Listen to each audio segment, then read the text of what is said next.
IMHO Talk Show. Welcome back, family. You are still tuned in, and we appreciate that, to the IMHO Talk Show. How that sound to you, Ms. Matt? Sounds good. Sounds good. Yes. That's right. We are still here, still standing, and we are joined right now, as promised, by my good brother, young brother, one of the mentees, 100 Black Men, success, all that good stuff. I mean, like, man, proud of his work. Look, not to put a cap on him, because the brother has wear so many hats. I know I can't do it any justice, but like I said, I know him as 100 Black Men. From mentee to mentor. He is a proud alpha brother. He is a stalwart of our local NAACP, as well as the state conference, and none other than Buckingham's own Charlie Chamber. I mean, what they got in the water down there in Buckingham? It's good stuff. And he's got a promotion since the last time that he was on with us. Talk about it. Tell him about it. This is true.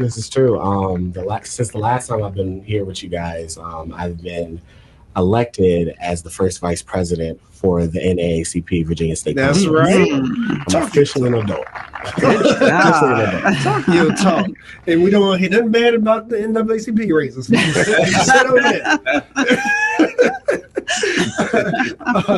Nah, man. But the main thing that got you in today, and you're always welcome, is the Black Family History Symposium, Refounding Legacies. So you want folks to join our Getting Word African American History Department at the Jefferson School Heritage Center in Charlottesville, February 7th, 9:30 a.m. to 5:30 p.m. All right, and you can register on the Monticello website, right? Yes, Sounds sir. right. Yes, so sir. I got a question for you to start off, though. Yeah. So there's been like a Black Family History series, and this is connected, right? Yeah. So it's connected, kind of in an indirect way. So the work that happens at the Jefferson School African American Heritage Center, as well as from my forever supervisor, Miss Nia Bates, a local Charlottesvillian. It's basically a culmination of a lot of work that they have done. Or like I consider like a new generation of that. The Memories Matter work. The goal of the Black Family History Symposium is to bring together local community folks who have an interest in their own family histories, who have interest in communal histories, or who are just curious about genealogy or how oral history can be utilized as a means of carrying on like legacies from the past. And again, my official job that I work at, I work for the Getting Word African American History Department at Monticello, and our goal is to aid our local community members in seeing the value in oral histories. So we'll have panels filled with folks from all over the nation. We'll have opportunities for workshops with genealogists, as well as our own oral historians for Getting Word, as well as archiving practices. We're also going to have some good food. So again, our goal is, coming together and, informing folks about the importance of looking into your own family histories. Okay. Man, that sounds good. But one thing that stands out to me, y'all, is all right. So you are employed by Monticello, and this event is happening at the Jefferson School African American Heritage Center. Yes, sir. Now, I know you're an intellectual brother. Yeah. So, break that down for me on just the vibe there and the feel there when it comes to knowing the history of Monticello, knowing how the African American Heritage Center is trying to preserve and trying to celebrate, Black history without it always feeling like we just spoke with Dr. Douglas about our origins and who we are being so encapsulated and wrapped up in American slavery. Yes. Right. So how do you find that fine balance of being a Monticello representative, but being a strong Black brother at the same time? You follow me? Absolutely. And I think, for me, that question really drives a lot of the work that my department does, right? First and foremost, as a man of African descent, right? Born and raised Central Virginia, someone who has ancestral ties to Monticello, right? As part of the descendant community. Did you feel a little bit funny when you filled out that job application? See, I didn't know it then. Okay. I found out when I was working there. Okay. Which is even worse.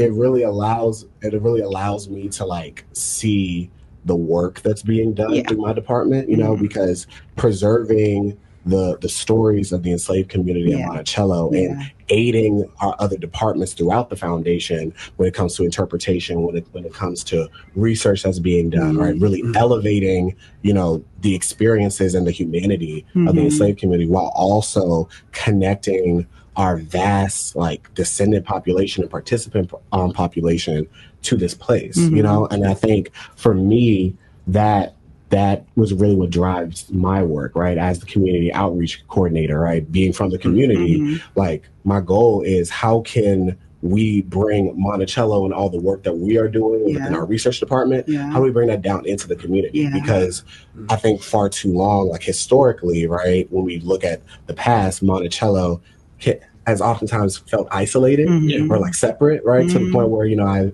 can run into community members and they'll be like, oh, I went there in fourth grade and, you know, it was great. And, you know, but kind of reintroducing Monticello in the work that, you know, myself and our colleagues are doing. And you do that through those kind of partnerships. So, you know, the Jefferson School has been a longtime partner with us at the foundation and Dr. Douglas and the work that they're doing, as well as I mentioned earlier, right, our precursor Nia Bates, right? So really rooting ourselves, right, and knowing that, hey, folks may not want to come to Monticello for a Black Family History Symposium. This is true.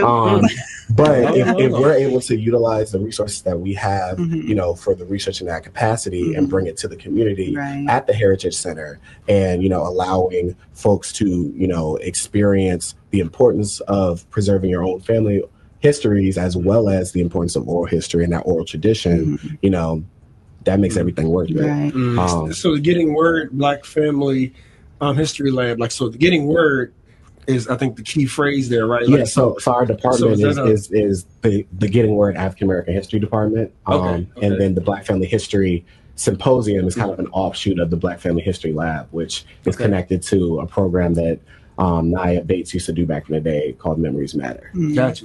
Okay. And just digging a little bit deeper into the oral history aspect of this, if you could kind of explain, I guess, the emphasis on oral history for us as a people, storytelling, and, you know, significance of all of those things. Absolutely. You know, I think oral traditions and oral histories go back farther than this nation existed. You know, it's rooted in, you know, African cultural practices, specifically West African cultural practices, where, you know, oftentimes traditions or lessons were taught down, you know, generation to generation orally, right? Through stories, through phrases, through proverbs.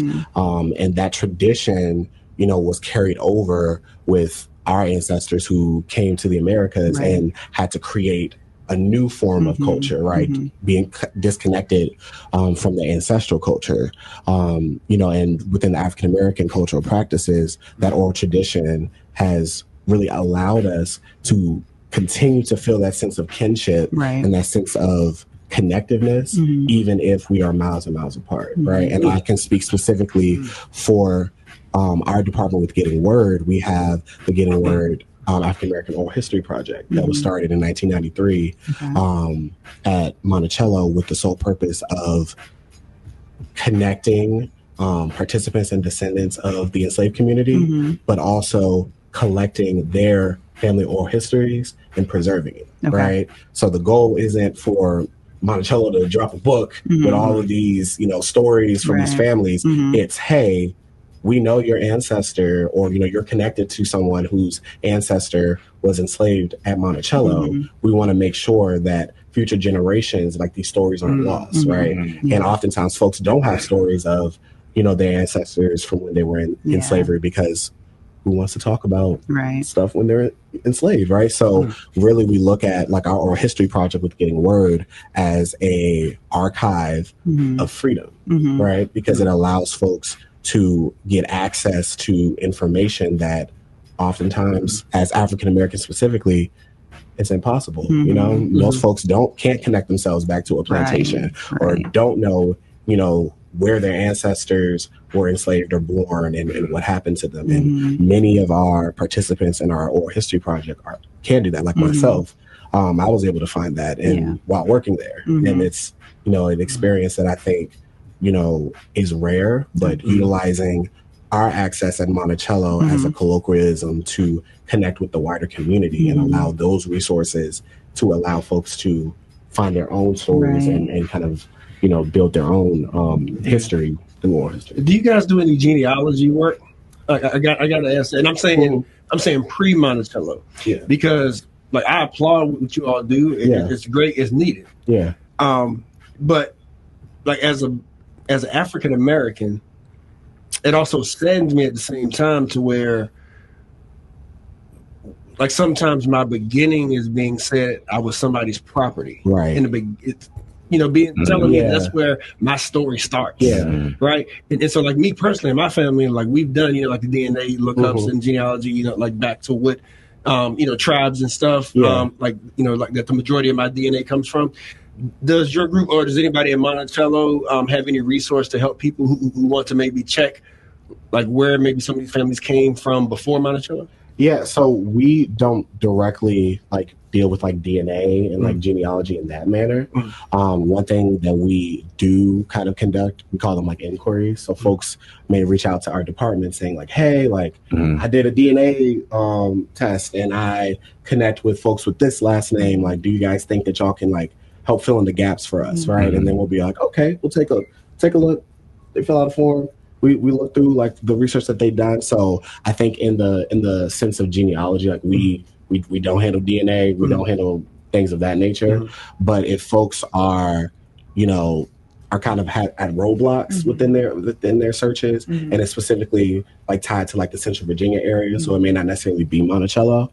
Our oral historians are the best, the absolute best, and they're able to kind of point people in direction. So sometimes, it may not be that your ancestors connected to Monticello, or we may not be able to track it back past, a certain year, but we at least can point you in the right direction when it comes to resources, or where you can get kind of that genealogical guidance. And one of the things that, again, going back to partnerships, the Descendants of Enslaved Communities in Virginia is an organization that we partner with a lot. So sometimes, most of the times when we can't really answer those direct questions for folks, we often connect them with the genealogists that they have as well. So like being that connecting factor is vitally important. So Razor, that actually, I'm sorry, because that connects to something else I was thinking. No, go ahead. Real quick. Because I was curious about like your funding and like you just said, those statewide partnerships. Yeah. Because I'm curious about if the funding is such to where it can be spread across the different plantations around the state. Like even right down the road, you have Montpelier. So I imagine that this same work is just as needed for the descendants of Montpelier. So I'm curious like, what those collaborations are like. Absolutely. And we at the foundation, and specifically with Getting Word, we partner a lot with the like Montpelier descendant committee or council that they have. Highland, which is even closer, like right around 53. So we partner with them a lot when it comes to collaborating. We have the benefit, again, our oral history project was started in 93, right? So that's like almost 32 years of, kind of trial and error and building rapport with, descendant communities and participants. And a lot of the other organizations are maybe like 10 or 15 or just starting out, right? So one thing that we often are able to do is utilize our experience and the things that work for us to aid other organizations in their processes, or just simply be informed of what's going on at other locations and be kind of looped in as an aid. I know for me, this past fall, I was invited by the Montpelier Descendant Council to a meeting that they had regarding their formulating of a memorial for their enslaved communities, right? So it's definitely collaborative in that manner. I think specifically with the 250th coming up, there are tons of opportunities that can be had. I'm not in those conversations, but I think it's very important for us, that do this work specifically at sites of former plantations to be very mindful of building coalition with other descendant organizations and not just those rooted at Monticello. I think we missed something when we focus so much locally on who was a descendant and who wasn't. And this is the reason I say this. Yeah. I don't have any connection to any of the plantations right here. Right. But y'all had a event up at Monticello some years ago called the Red, White, and Blue, where they asked us to bring our food truck up there. At the end of the night, moment of clarity, I wanted to work on all the local plantations as a free man that owned his business. I wanted to have that under my belt. So I'm from Orange County. We did one out there. We did, it was raining. I went and put special tires on my truck to get it in there. It took me like an hour to park it, everything. At the end of the night, I walked out in the field and I got down on my knees. Everybody was gone. The event was completely over. Family had left. All the workers had left, everybody. I walked out there in the middle of the field. And I got on my knees and just closed my eyes. As God is my witness, there were so many fireflies and lights that came out around me. It lit it up like it was like 12 o'clock in the afternoon. Wow. But I never opened my eyes. And I could feel all the people that were looking at me as a free black man owning his own business that was working there, right? Yeah. And then when the light dimmed and went away, I got up off my knees and I went back and then pulled my trail out like that. So I say that to say people who aren't descendants, you need to go where you can have a communal connection to the people. Yes. That came before you. Absolutely. Because there was somebody who went through some type of atrocity so that little black boy from Orange County could pull his food truck up there and serve food and get paid for it. Absolutely. Right. And I'm thankful for those people, even though I don't have a blood connection to either one of the forefathers that around here that owned all the plantations. Right. But I think that when I hear people talk about descendants, you can see people that don't feel like they have connection because they don't have they're not from Highland, they're not from Monticello, they're not from Montpelier.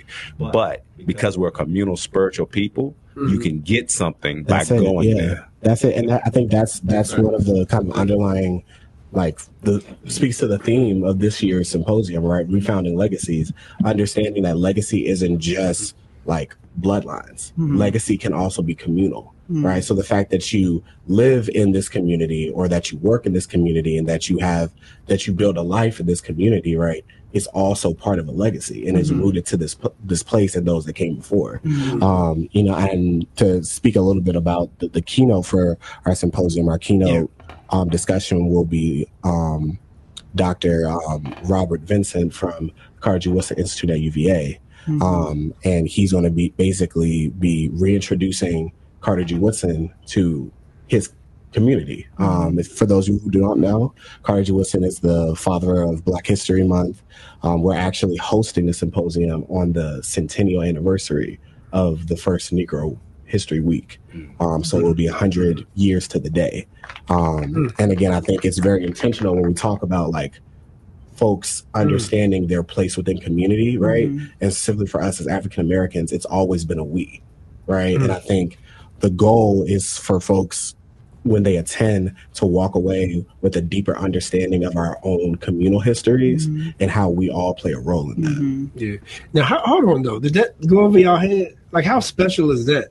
It is, yeah. The 100th anniversary of not only Negro History Week, but the 100th anniversary of the Jefferson School. Yeah. That's some synergy right there. Yeah. Yeah. Connections, yeah. Yeah, I just want to take a moment to talk to the individuals who may not necessarily, like Reza said, have a connection to Monticello, but who are curious about where they come from and could reach out and utilize your resources to help point them in the right direction, because I happen to be one of those folks who can't go but so far back in my lineage, and who feels mostly like I don't know where I come from.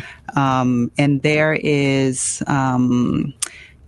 you're missing home. There's a feeling attached to it, but you're missing home when you don't have the answers to those questions.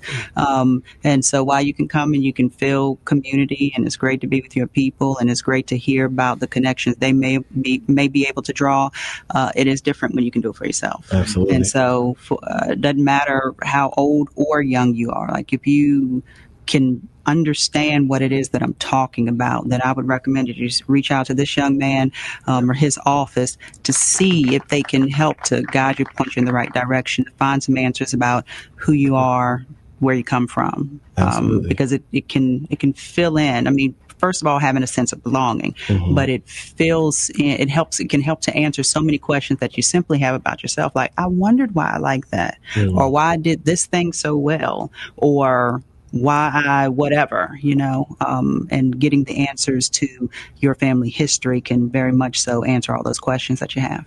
Absolutely. And to that point, during the symposium, we're going to, again, through partnerships, have free access to Ancestry. So, if folks want to kind of start their kind of ancestral journey of figuring out who they're connected to, we'll have, again, genealogists present there to kind of aid them through that process. So again, regardless if you're an expert at it or you're just starting out and you're curious, like, I encourage you all to, come out and, utilize the folks that we have and, begin that process of, finding where you're connected and while also understanding that there's a greater communal conscious that everyone is connected to. Yeah, good stuff. Man, you didn't even lead with the most important part.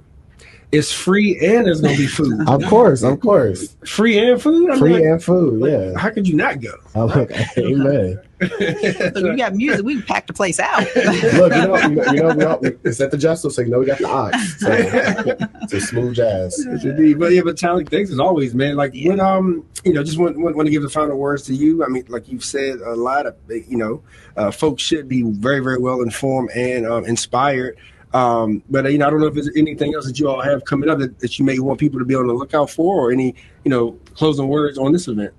Yeah, no, I think one of the things I will close on is, as Black people and people of African descent,